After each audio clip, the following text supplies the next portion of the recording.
Hey, this is Greg, and today we're going to talk about reamping metal guitars. If you're not familiar with reamping, here's basically what it is. You can record your guitar directly into the computer without an amplifier, and then run it back out from the computer later into an amplifier and record that, and it will sound as if you were recording your guitar through that amplifier. To me, it combines the precision of recording and dealing with DI guitar to the tones that you can get through real amplifiers.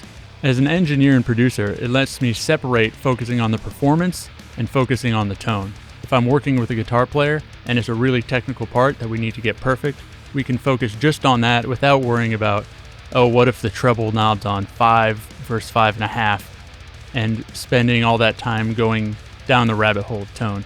We can get the performance perfect and then tweak the tone to that performance rather than trying to get both at the same time. In this example, I was the guitar player and the engineer, so it's a lot easier for me to just focus on the performance and not try and worry about the tone at the same time, especially because I'm playing the guitar, the strings are jangling acoustically like 1.5 feet away from my head.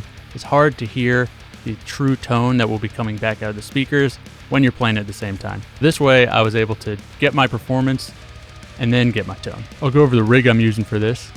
This for me is what I would use for a typical modern metal style tone. First thing in the chain is the Electro Harmonix East River Drive. This is a Tube Screamer 808 clone. And then that's hitting the front end of the lead channel of my PV6505. I'm coming out of the amp into a orange 212 cab with vintage 30s, and that's mic'd up with a transformerless SM57 and an Audix D4. Both those are going into Universal Audio 710 preamps.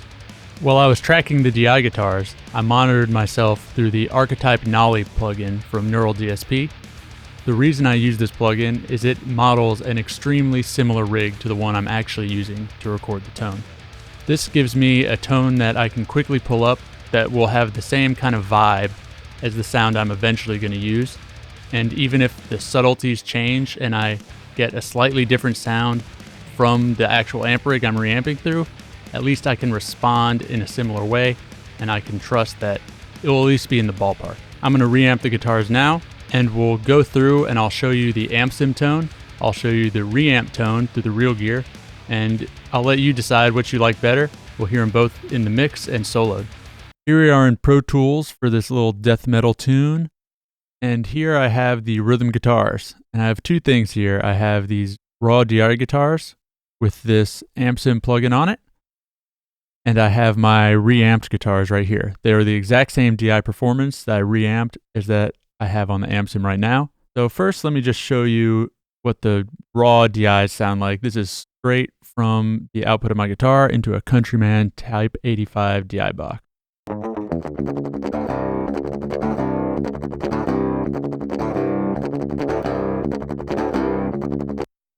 Nothing particularly exciting, but you could tell there are fresh strings on there. They sound bright and they sound like they have good attack. The picking technique is really important for this sort of style.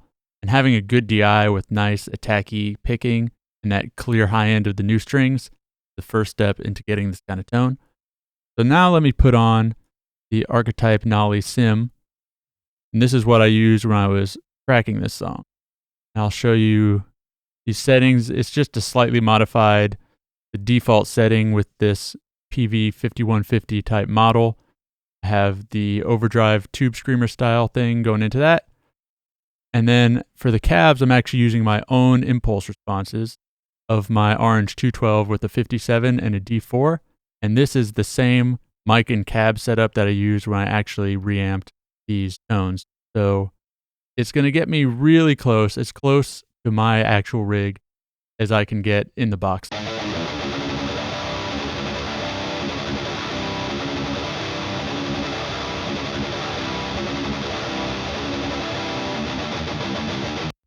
Now let's compare that to the actual thing. These are the reamped tones, 57 and a D4, through the 6505 with the East River Drive, which is a Tube Screamer clone.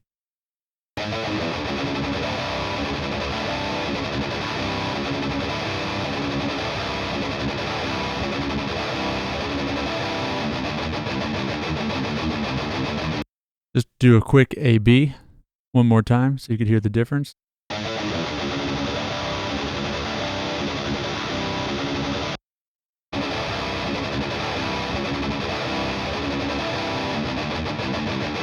Out of the gate, they're definitely the same kind of thing. They're in the same family of tone. They're both pretty good tones, in my opinion. But there are some differences between the real and the sim. And again, this is as close, I think, as I can get through a sim to this actual rig. Settings are close to the same on this as what I used on the actual amp. Some tweaking. I was less precise when I was doing this because I was just trying to get something ballpark that I'd want to probably use that would let me get the feel of the song. Anyway, let's talk about the differences that I do here and why I think that the real amp has the slight edge for this song for me. That being said, either of these tones would be totally workable. I took all the mixing processing off the guitars because I mixed it with the actual guitars, and there was different mixing I might do if I was doing the reamp guitars, and that might get them even closer together. Either one I think is totally usable, and for a different context, one or the other might be better.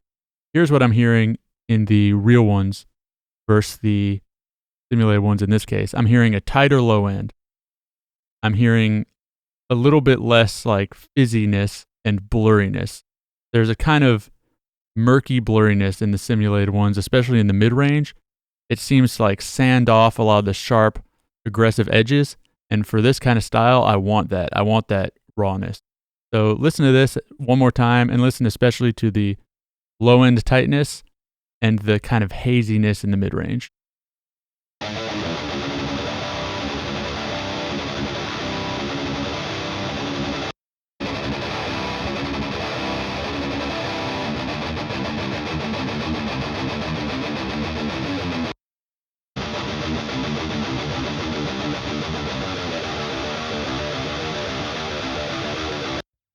I might be able to lower the gain on the sim slightly, and maybe that will get it a little closer as far as these issues.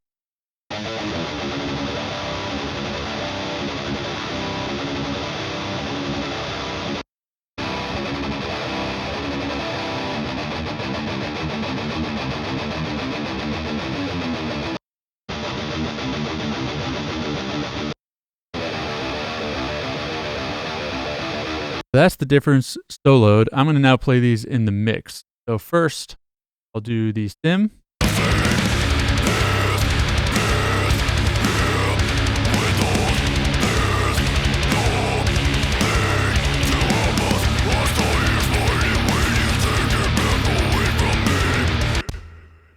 And here's the real amp.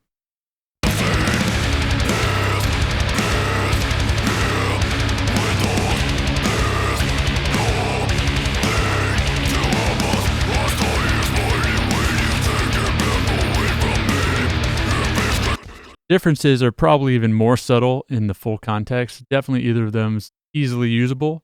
The low end is definitely a little bit bigger, and there's that smoothness I was talking about in the mid-range in the sim, which sounds actually kind of cool in solo, but I like the way the more aggressive mid-range and tighter low end cuts through the mix on the real amps. Thanks for watching. If you liked what you heard, I'll be releasing the full song that this is from on this YouTube channel soon.